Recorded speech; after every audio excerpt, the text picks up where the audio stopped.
Right in the heart of Nani, a village of wealth and prosperity, lived a beautiful soul called asantewaa. She wasn't just a pretty face, but a strong-willed and courageous girl. Her father, the sole breadwinner of the family, became sick one day with a disease that made him weak and unable to provide like he used to. One evening, her mother called her into her heart and said to her, "Nana Ya, my beautiful and precious jewel, you know the state of this family now. After your father became sick, everything fell apart for us. We can barely even have a 3 square meal in this compound." Yeah? Who noticed her mother's hesitation? She knew something must be wrong, so she said to her mother, "Say whatever you want to say, mother." Maami Sewa stared at her firstborn with so much pain in her eyes and let it all out. "We've decided to marry you off to a man in Ibra." In the quiet of the night, Sewa sobbed silently, doing her best not to wake her little brother Yofi up. She was the daughter who was willing to do all the hard and dirty labor to support her family. But marriage wasn't an option that came to mind. Saturday morning, heavy rainfall did not stop the people of Ibra from delivering all types of food, clothes, jewelries, and money to Papa Enim's compound. The gifts made realization hit asantewaa, causing her to scream at her mother, who was dancing in their compound. "Mother, you sold me off to total strangers because of money and gifts?" Disappointment sank Ya onto the ground as she cried loud with pain and anguish evident in her voice. But for her father's sake, she composed herself and stormed off into the woods, which led to the river bank. Gifts continued to be delivered to her home every week. She sat silently in front of her hut, her mind full of thoughts. What if this man is ugly, or an old man who has no teeth? Or what if he has 3 wives and is abusive? All these questions played in her head non-stop, but at the long run, it was the thoughts of her dad that made her give in. The day of the traditional marriage came. She was dressed in beautiful African kente and adorned with African beads from head to toe. "She is the most beautiful, attractive woman I've ever seen," one older man with no teeth said, making Ya cringe. The thought of her husband being a hideous old man brought tears to her eyes.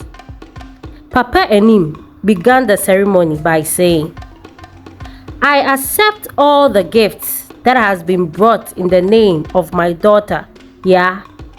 But my daughter is my life. Therefore, please, people of Ibra, take care of her for my sake." Ya's tears doubled by the end of her father's speech as she was being taken away by her in-laws.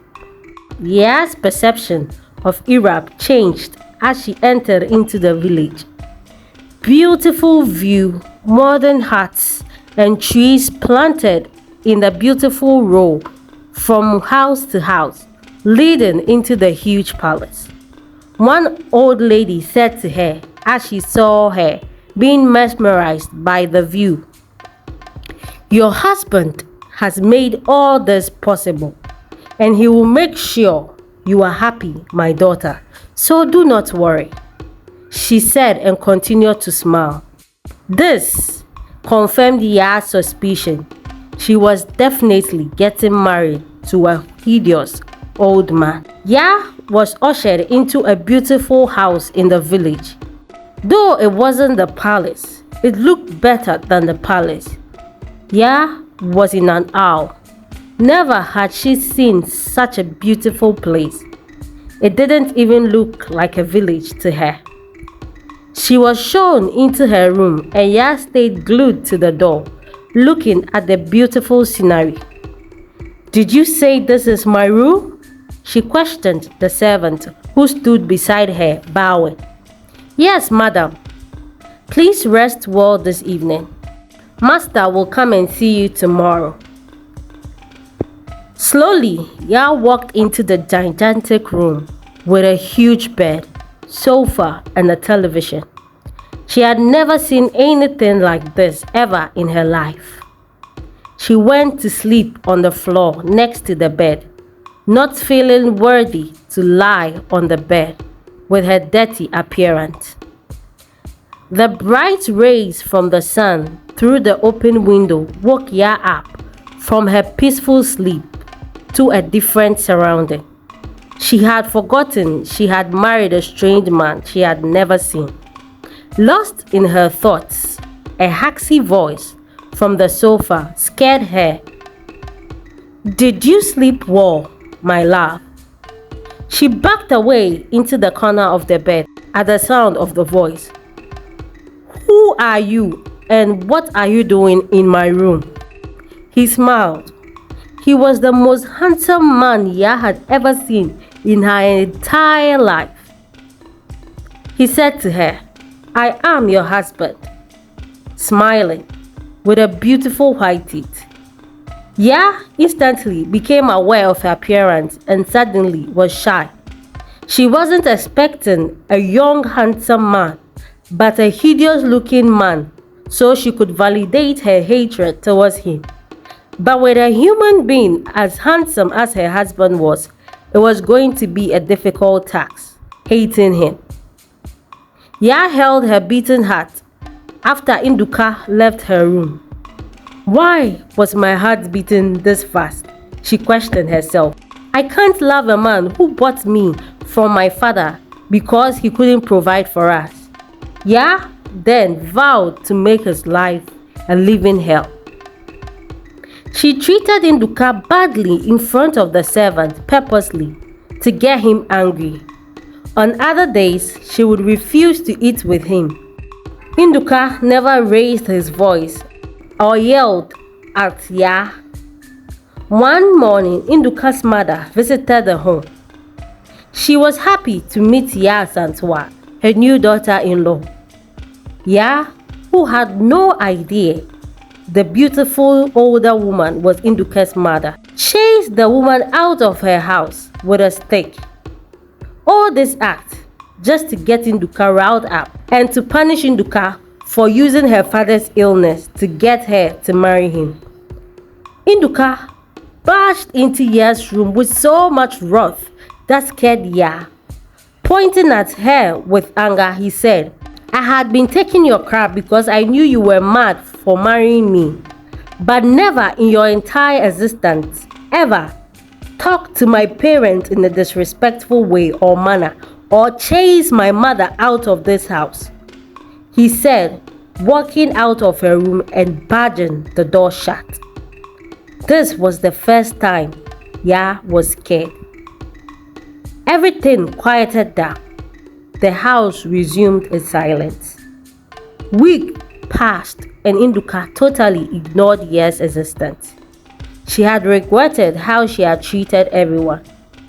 One after the other, she began apologizing. She started with a maid and then Nduka's mother. She didn't know how to approach Nduka, so one night, mastering courage, she barged into his room like he did hers. "I am sorry for the way I treated you and spoke to you," she said out of the blue.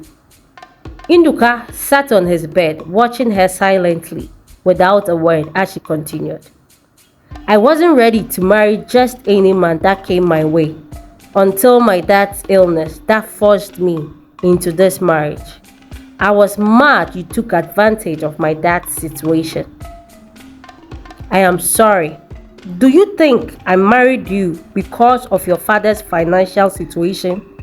Nduka finally questioned her. Yes. Yeah, who was confused, replied. Nduka repeated his question. Furthermore, confusing Ya. Ya stood uncomfortably at the entrance of his suite and replied, Yes, that is my thought. Nduka stood up from his sitting position and walked to Ya, saying, Let me tell you a short story. When I was 15 years old, I visited your village, Nani, with my father. He usually came to buy raw cocoa from your town to produce chocolate.